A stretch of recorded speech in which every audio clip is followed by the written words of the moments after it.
Good evening and welcome to Exclusive. In the build-up to the all-important annual report for the GTP and ETP, set to be tabled on the 28th of this month, we thought it first best to sit down in conversation with a man who's been championing the cause for national transformation since its inception.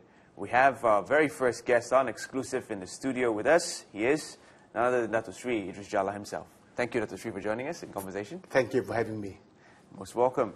Let's get right down to it. What are some of the socio-economic benefits that you've seen come forth since the implementation of the NTP, of the National Transformation Program, since the 2010? Yeah. Let me begin by saying, you asked the question, what are the socio-economic benefits? Begin by saying that the National Transformation Program covers two areas.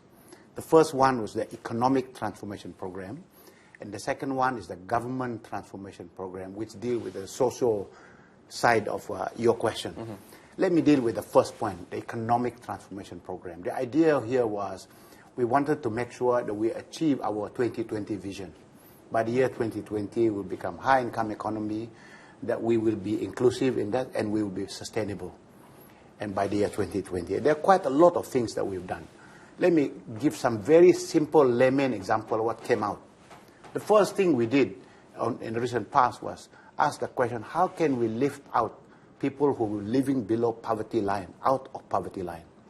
And the first and biggest instrument was the introduction of the minimum wage. By putting minimum wage implementation in Malaysia, we lifted 3.2 million people out from poverty line, just one stroke of a pen. And the second thing that we did was we wanted the private sector to put as much investment into the country. Why?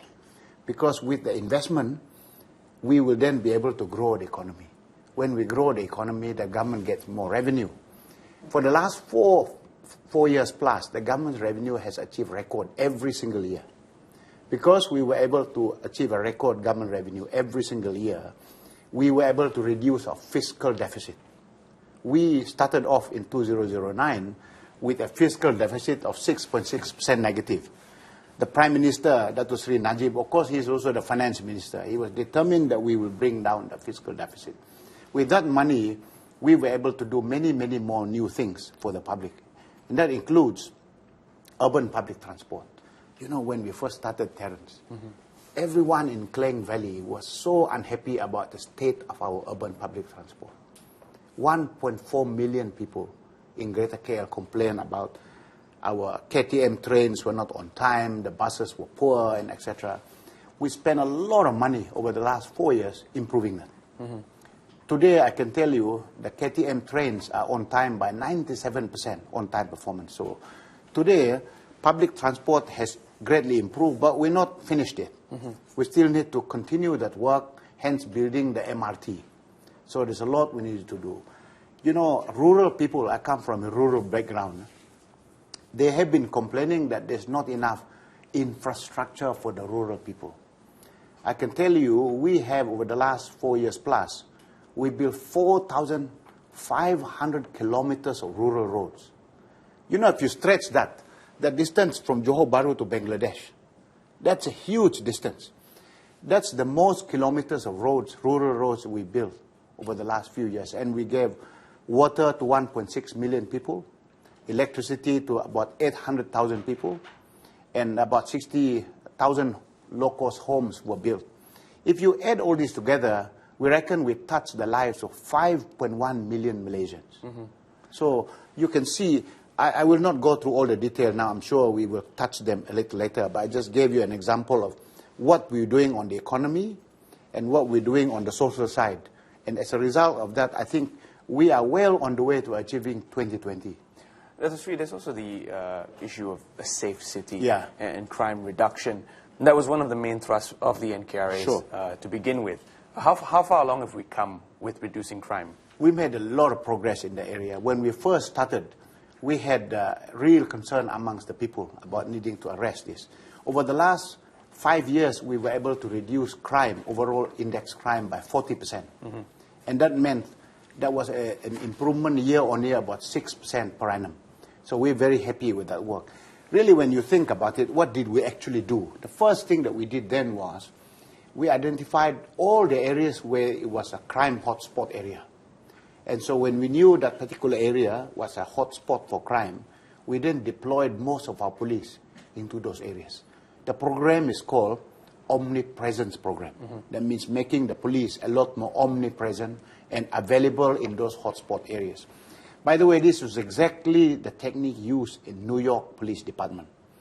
And that was the biggest thing that we did to reduce crime. Now, we moved on to some other things today. I mean, we have now introduced many facilities to make it what's called Safe City Program.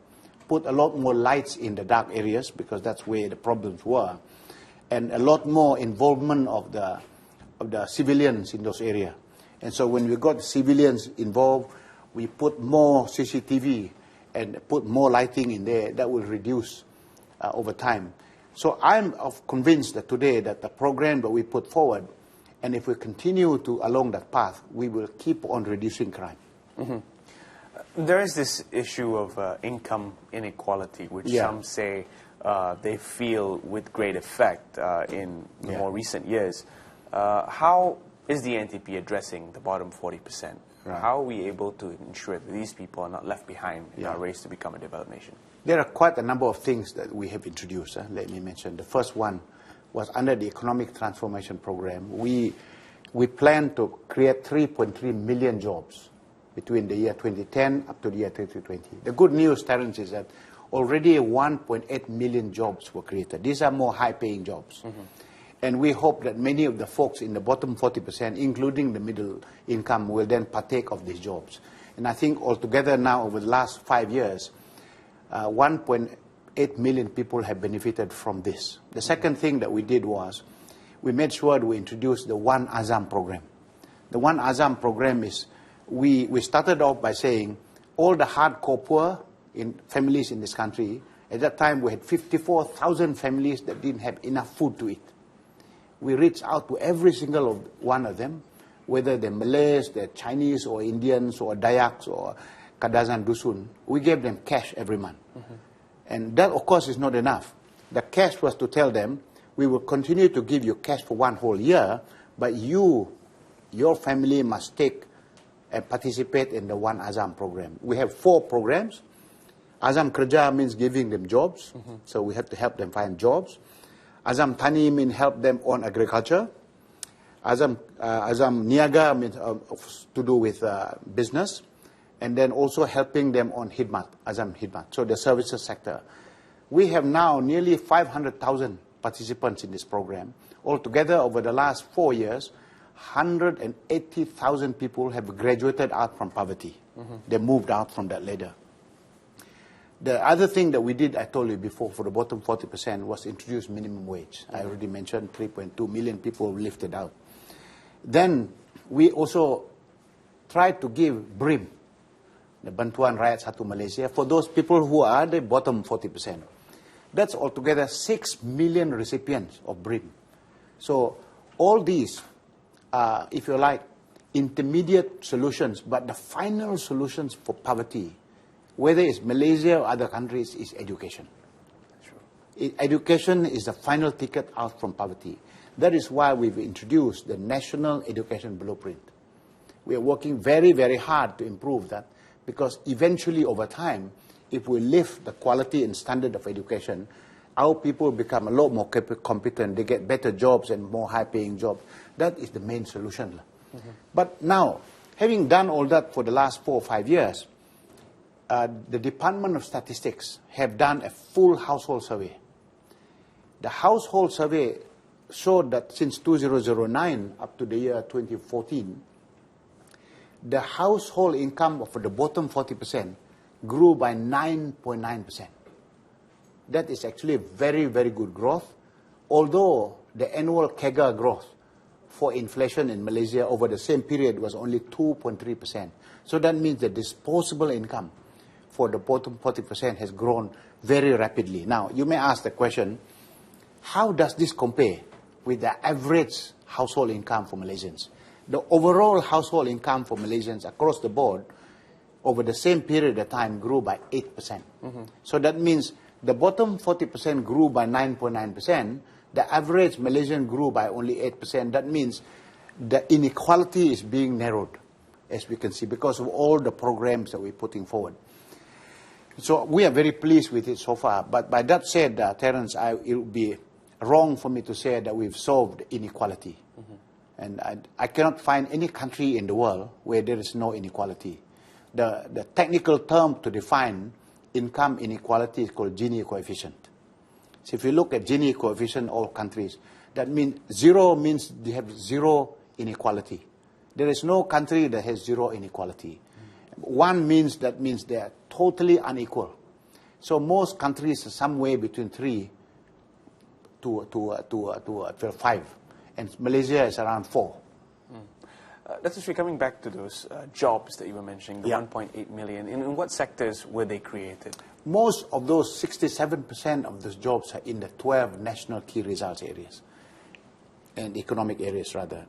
For example, oil and gas, financial services, the oil palm and rubber, and financial services, wholesale and retail, health, education, and communications and infrastructure. Tourism is a big sector as well, and a few more. But those are the main ones. We believe that if we focus on the 12 economic areas, a lot more investments coming there, we can create more jobs that are more high paying. That's why we focus a lot more in those areas. And what about the education sector? Is it able to sustain demand for these sectors, which are key, high-paying jobs, but do we have the graduates to fill the positions? We do have them today.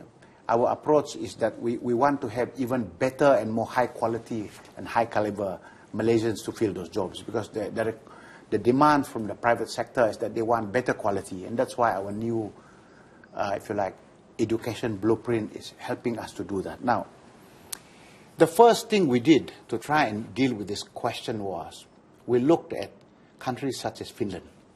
We asked the question, how come the education system is very good for a small country? And the answer is very clear. You must begin at preschool. Because if you start already to make the intervention at secondary school, at universities, it's kind of late. The foundation must be solid. In the year 2009, we saw that our enrollment for preschool was only at a paltry 67%. That means a lot of our kids don't have. They're not even there, you know. So what did we do? We introduced under the NKRA for education a program to increase the enrollment to preschool.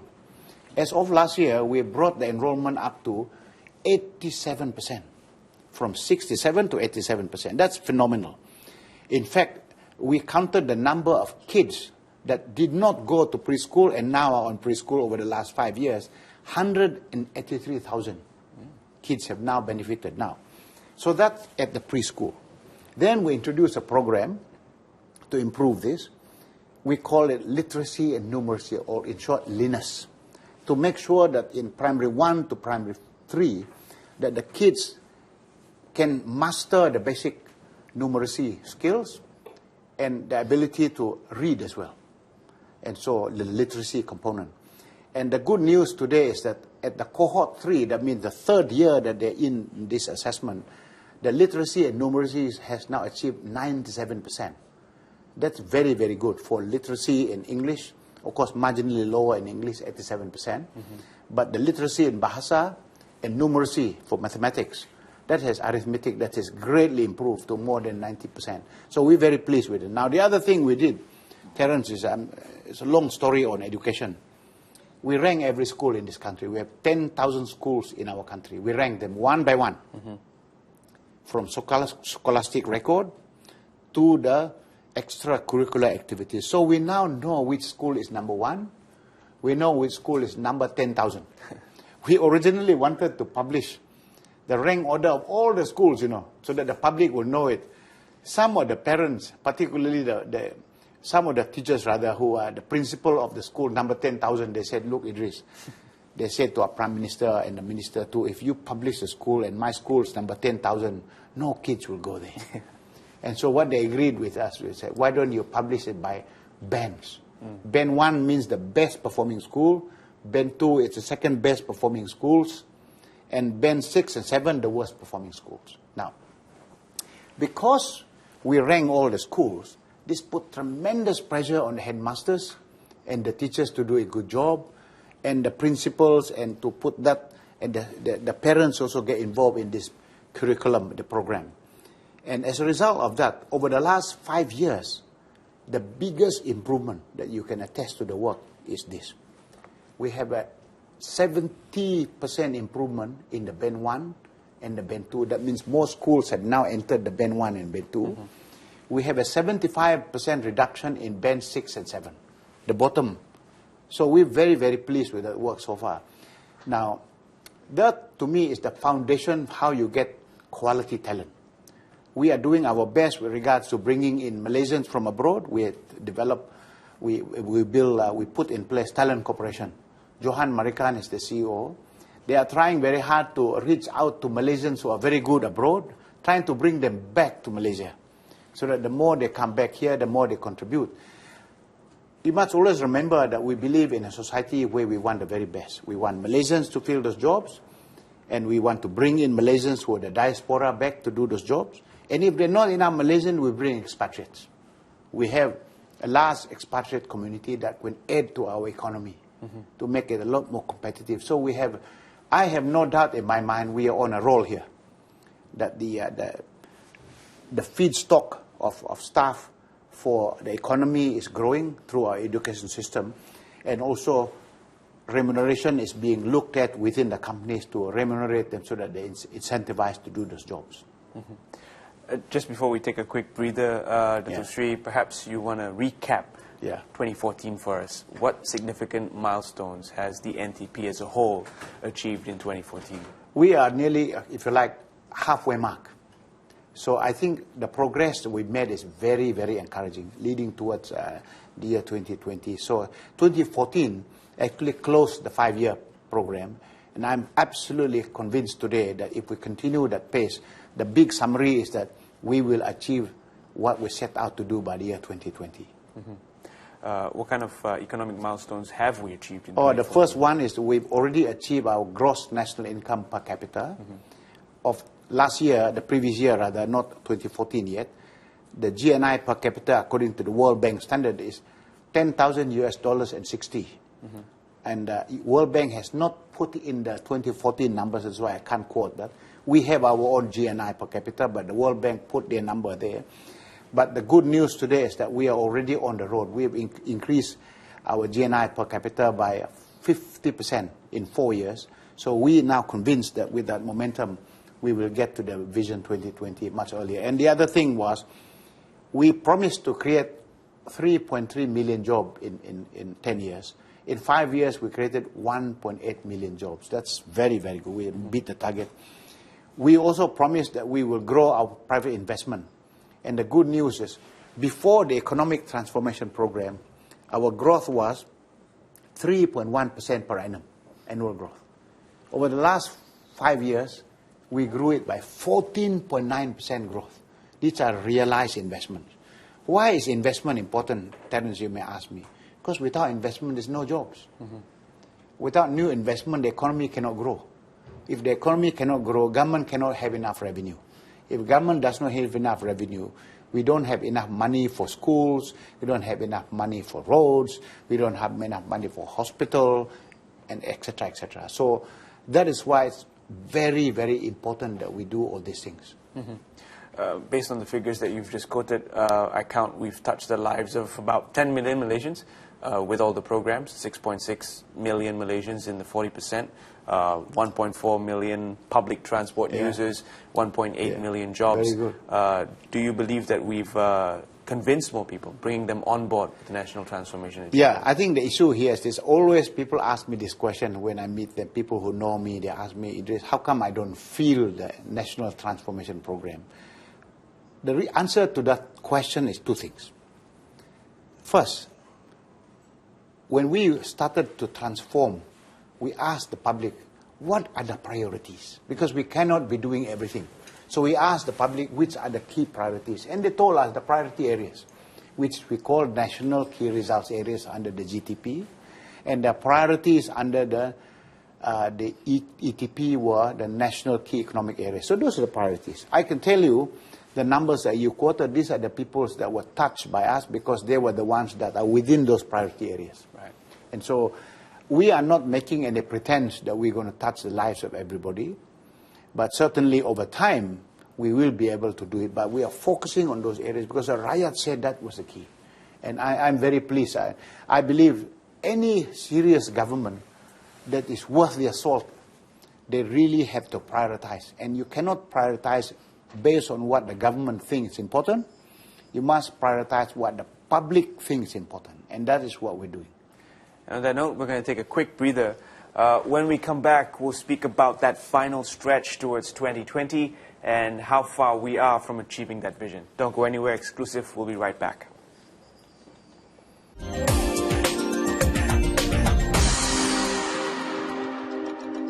Welcome back to Exclusive. We're still in conversation with Dr. Seri Idris Jala, and we're focusing, of course, on the National Transformation Agenda and how it's impacted your lives watching at home.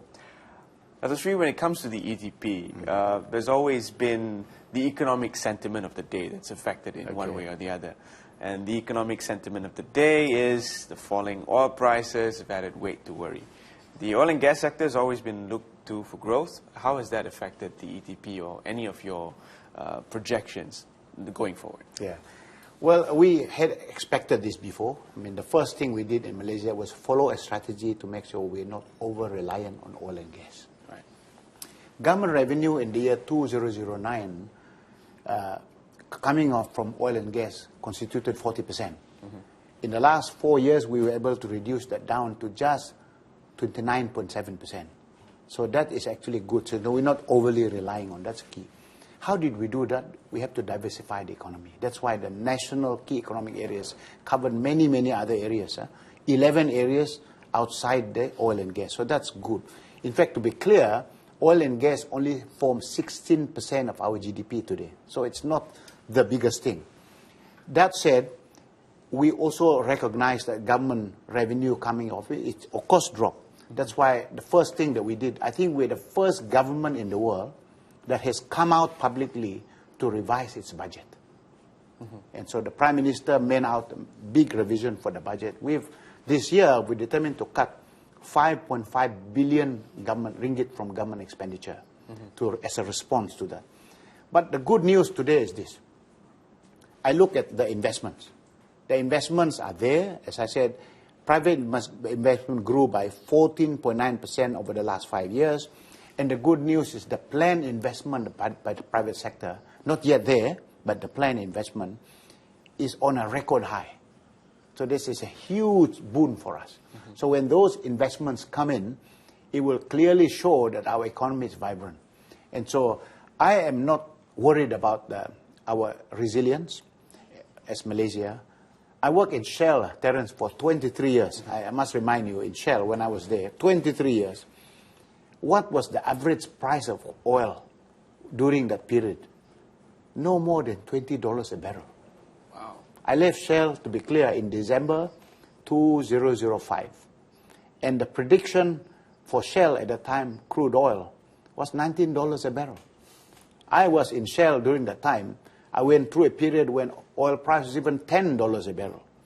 So Malaysia was going through a period for a long time when the oil price was below 20. So the point is this. We lived through a period for a long period of time as a country when oil price was below 20, and we managed with that.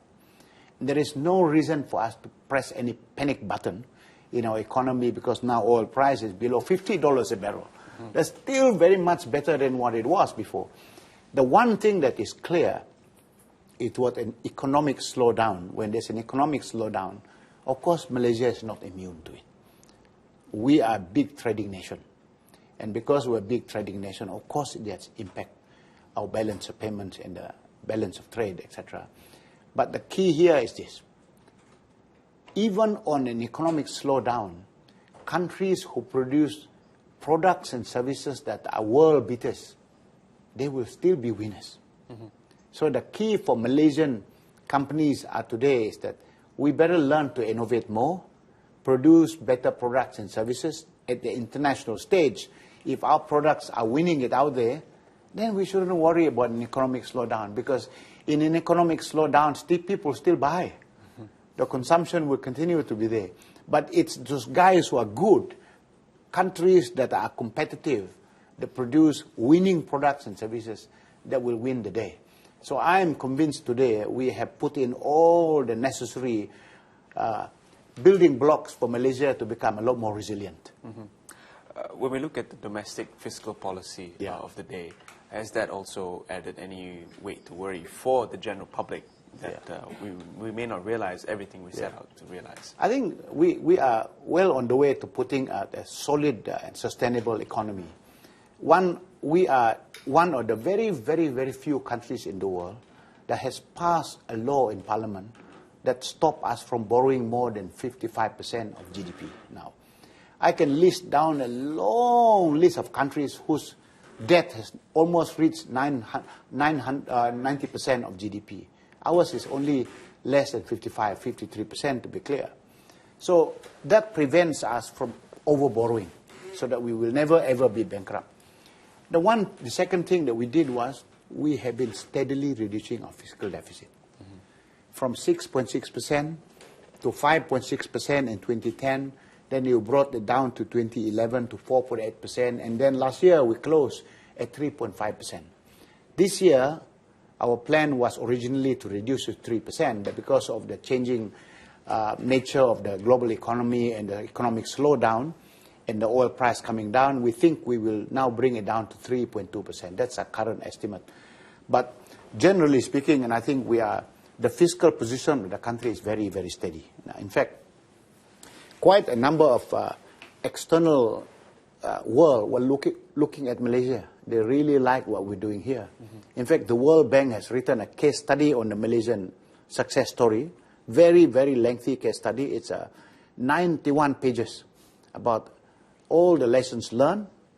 And they really like the tools that we use for our economic transformation program. The US government, the British government, the Swedish government, and World Bank have approached our Prime Minister. They said, why don't you ask Pemandu to help the government of Tanzania, and we will pay.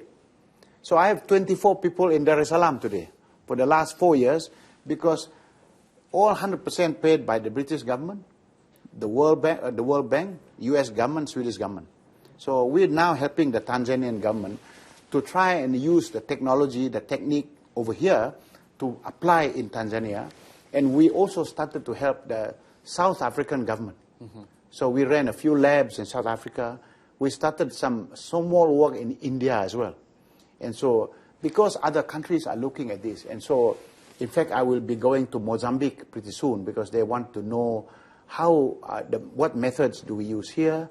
And Uganda and others are also looking at this. So if you like, many countries are looking at what we're doing, very impressed with the things that has been done by this present government. Weighing all that positive sentiment against the fact that, yes, we did touch the life of 1/3 of Malaysia, but there are people out there who believe the spin. Social media is so wide and so rampant with all kinds of different perspectives. Have you done anything to change the mindsets of those that are total disbelievers, that will not come on board no matter what, and are not subscribed to the idea of progressive nation by 2020?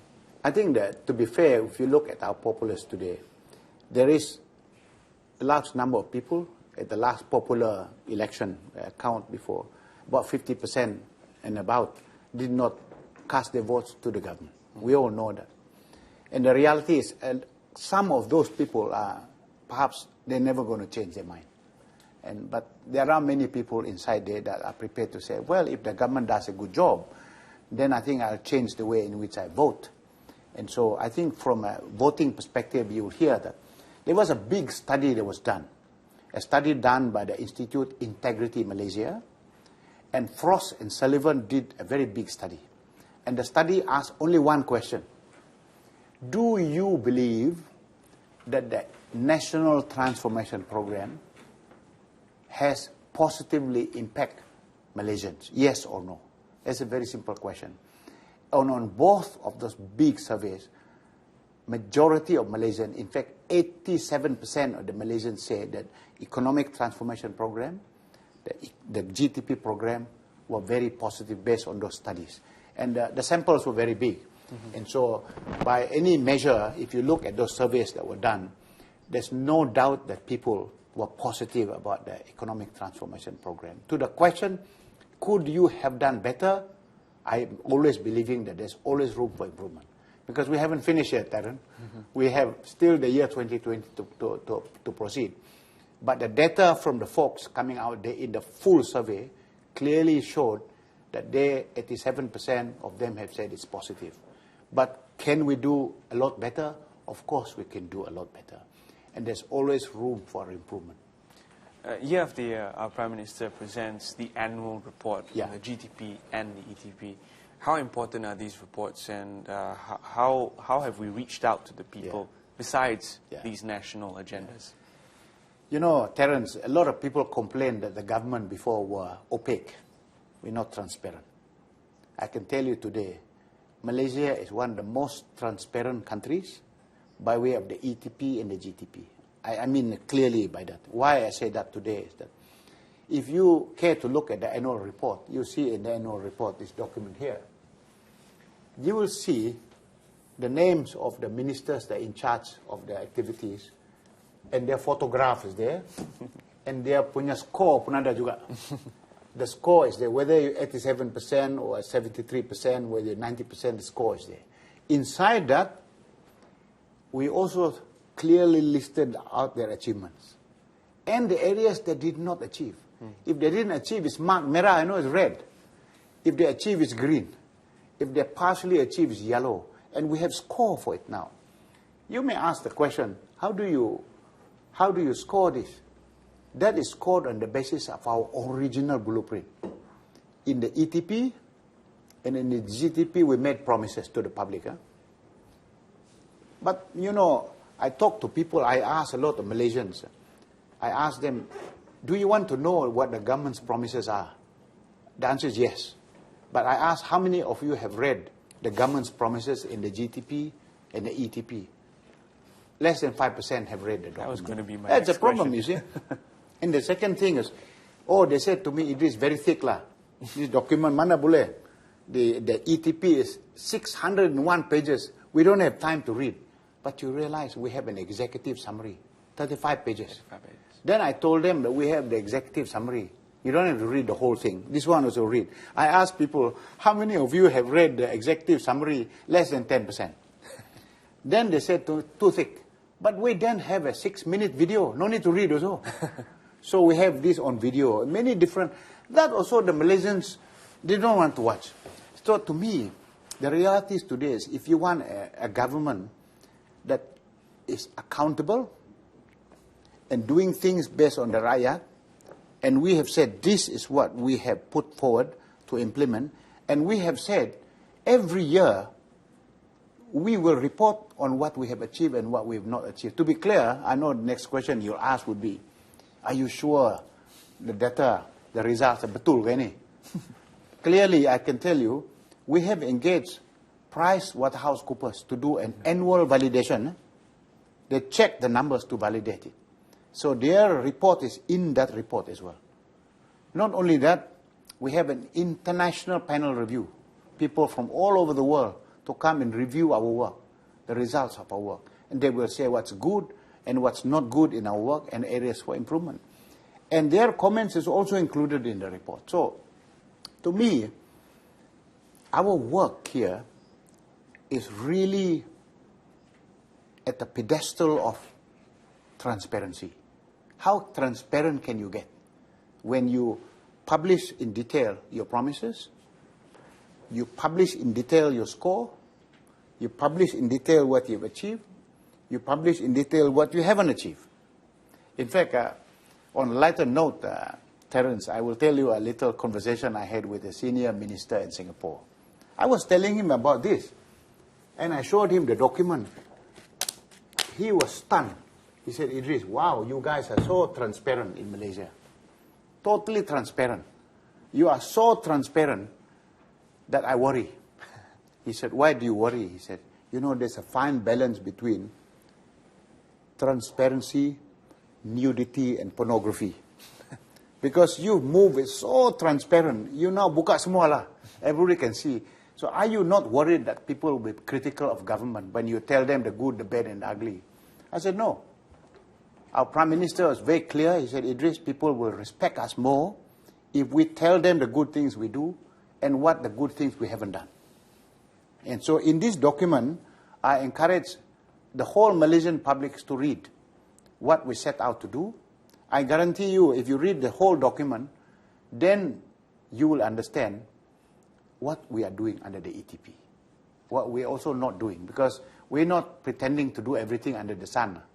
We are very honest about what we're doing, the area of focus, and we are very clear about what we've achieved, what we also not achieved. And that, I think, is the key. And I'm a big fan of Dato Seri Najib, because when we first started to do this, I've now seen many, many leaders in this world. I've gone to so many countries now talking to them.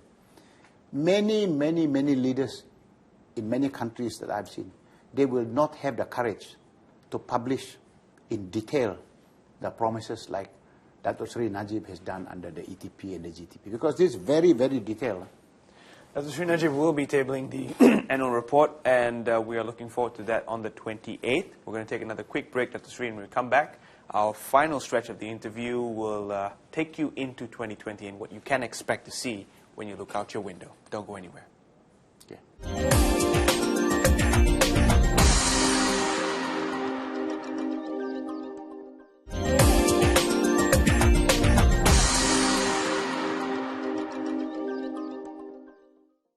We're back on Exclusive and still in conversation with Dato Seri Idris Jala, focusing, of course, on the national transformation agenda. Dato Seri, when it comes to the hopes of Malaysians, education is at the top of the list. They really want their children to have the very best of education because they want their children to go out there and be better than them. When we talk about the National Education Blueprint, there's always a lot of feedback. What kind of examples have you seen on the ground to show that our education system and policy is on the right track? That's a great question, Terence. In fact, I visited 3 schools. They were the top-performing schools. And I went to school, private school, Seri KDU, and I also went to a very rural school in Sarawak. That's Sekolah Ulu Lubai. That's a very, very rural school. And I also went to school in PJ, Taman Mega. So I went to that school. What I found in the school it was phenomenal. Let me begin describing what happened in Ulu Lubai. This school is a fantastic result. The outcome was fantastic. I think in the year 2011, this rural school in the interior of Sarawak was the best primary school in the whole country. And it has the same curriculum, the same gaji of teachers, the salary, the same facilities, everything is the same. Nothing different. But how come their results are very good? So I visited and I had a look at it. It was very, very clear what was happening there. The teacher, Principal Jala, he was really on fire. The teachers were totally dedicated. And the parents were totally involved with the school, totally involved. And the students want to study. This I call the 4 constellation. If all these constellations line up, the school become better. In fact, when Jala, who is the principal, he was at a conference organized by MOE. He was given a challenge by a school in Kelantan. The principal said, "Oh, Jala, my students in my school cannot read and write because they are not interested in study. So it's very difficult. I think you're lucky in your school because the kids want to study. So I want to send 20 of my kids to your school to see whether you can help them to read and write. All the ones who cannot read and write." So Jala accepted the challenge. 25 kids from Kelantan were sent to the school in rural Sarawak. For 2 months, they were in the school. After 2 months, they returned them back to Kelantan. All can read and write. Wow. 2 months. Now, I asked Jala the question, what time do the kids come to school every day? I was stunned by the answer. Every day the kids come to school at 5:30 a.m. And I asked the next question, what time do they finish at night? 11 p.m. And it's amazing. Of course, I don't expect every kid to be in school for that long. But because the parents want to study, and the parents are also helping them with the homework in the school. And the most amazing story about that school is this. And they won so many awards, Commonwealth Award, many, many awards for being a very good school. And they filled the entire room with it. And the most amazing award that I could see on the wall was they won and national competition for bowling. I mean, in the village, where got bowling alley? And so this competition was in Kuantan. Right. They flew all the way for Kuantan. They said the training was using fruit. They were using fruit in the jungle to do bowling. But they came to Kuantan one day before the tournament to go and spend many, many hours during that day to learn to do bowling. To acclimatize in a way. And they won. So my point is this. The same constellation that I described, the principle is very important. The role of the principal. Datin Chan, who is the principal of the Seri KDU school. By the way, why I went to that school? Because that school has the best international PISA result in the whole country. And so, fantastic outcomes. Very, very good, because the principal is so good. Taman Sri Mega, also in PJ, Mrs. Koo, the principal, is really like Jala, totally focused. And you can see today, the teachers are really working. I asked the question to Jala and all those others, but are these special teachers? No, every year, every other 2 years, the MOE send new teachers. The same other teachers come here, they move in, but they come here, they follow the way in which. By the way, Datin Chan tells me, in Seri KDU, she says, there is nothing wrong with the national curriculum. Nothing wrong. What is wrong, in her opinion, is that the teachers are not following the curriculum rigidly every day. What does she do in Seri KDU? All the teachers in Seri KDU, during the holiday, they are required to come back to the classroom for 14 days, 8 hours every day for 14 days to prepare for the next term, to follow the curriculum every day. And by the way, to get the principal or the parents involved, Seri KDU sent an email to every parent whose children are studying there every day about the performance of their kid for that day. If a parent sent the son and the son didn't go for geography lesson for that day, in the email say your son did not attend geography lesson. Didn't do the history homework, your son did not do the history homework. That is to get the parents involved. And the same thing with the school in PJ. And they are doing that. So to me, we have now 129 of those high-performing schools in Malaysia. Now, how come these 129 schools are performing really well? Are the curriculum different? No. Are the gaji of the teachers different? No. Is it exactly the same facilities? Yes. Because Ululubai has worse facilities than the schools in town. So it's nothing to do with this. Are the textbooks the same? Yes. Are the allowances for the teachers, the tools and techniques the same? But I think in the end, I would say today, the hope for Malaysia in revamping our education system hinges on the 4 constellations. They must all line up together. First, the principal must be really educated. The teachers must do their job really well.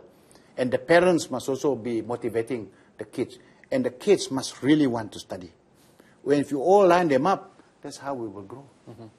Dato Sri, taking that example of the lining up of the constellations, perhaps we can also look at the national agenda on the same front. We've had the government initiative, we've had the public sector and the private sector coming forward. But besides from reading the reports and understanding the agenda, what else can the Malaysian on the street do to be more participative of this agenda? Well, we have many NGOs that come forward, and I really like what Teach for Malaysia is doing. So it's a small group of folks that come out and say, encouraging young people to volunteer. In fact, very well able and highly educated Malaysians have volunteered, many of them have volunteered to spend 2 years of their working lives to teach. And so it's fantastic work that they're doing out there in the schools. And I think all Malaysians, we're all parents. Really very important. I cannot underscore the importance of the involvement of the parents. For all the viewers today, if you are a parent, I guarantee if you spend 6 hours every day sitting with your kid after work, teaching them and going through, making sure they do the homework and do their reading, I guarantee you there will be massive improvement in the standard of your children. Because at the end of the day, I remember when I grew up as a kid, the biggest thing that my father did was, I was fortunate he was the headmaster in school. When I finished that, he was teaching me in the classroom. I came back home. I continued to work with him because he was still asking me to do my work. Now, I can tell you, students who do well require parents who encourage them to study and really get them to study. And that, I think, is a role that all of us play. I would encourage the private sector to put more money into high-quality education. Today, we have more than 1,000 over technical vocational training. That's fantastic, you know, very, very good. There are a lot of private education, private universities that we have today, private colleges that do it. And I think the role of the private sector in providing education, quality education, plus the government, when we add it together, that is how we deal with it at the national level. But really very, very important, the role of parents. Cannot underscore the importance of the role of parents. That was really the all-important question on the 1st of January 2020. Right. I will be 39. Still young. Still young. Still same shiny me. When I look out the window, what will I see? What will Malaysia look like, and how will I feel as a Malaysian? So, let's assume that you are still in KL by that time. I imagine, I encourage you by that time when you wake up in the morning on the 1st of January 2020, that you should not drive to work. You should immediately use the public transport, say the MRT. You will not be caught in traffic jam because there's no traffic jam, no MRT. You will go straight. You'll save a tremendous amount of time. You will not be cursing people and by doing that, because you are just sitting there and hopefully you are drinking a very nice hot chocolate. You don't even have to drive. If you like, you can put a nice music there. If you want to, you can be reading a book. So you get there, you do your work, and then by lunchtime, I invite you, don't eat in your office. Try and go and get a small bite at a restaurant or a cafe next to the river of life. Because we're cleaning the river. By the year 2020, you will see beautiful river that runs through the city because we would have cleaned it. A lot of people will be enjoying there. And so, but on that day when you're there, let's suppose someone tried to bribe you. And so you can fill in a whistleblower protection under whistleblower, which you can do now, by the way. You can whistleblow that person who tried to bribe you. And if your kids, by the time you're 39, I expect you to have a few kids, and they're studying, and when you come home and you talk to them about the work, I expect you to be able to sit with them, go through the homework like we talked just now, and you will see that her qualifications, the quality of education has greatly improved. The quality of English has greatly improved. By the way, why I say that, digressing somewhat, we have tested all the 70,000 English-speaking teachers. We put them through a test. We know who didn't make it, who made it, and only 30% have really, really been satisfactory on the grade. 70% were not quite up to the level that we expected. So now they are going through this.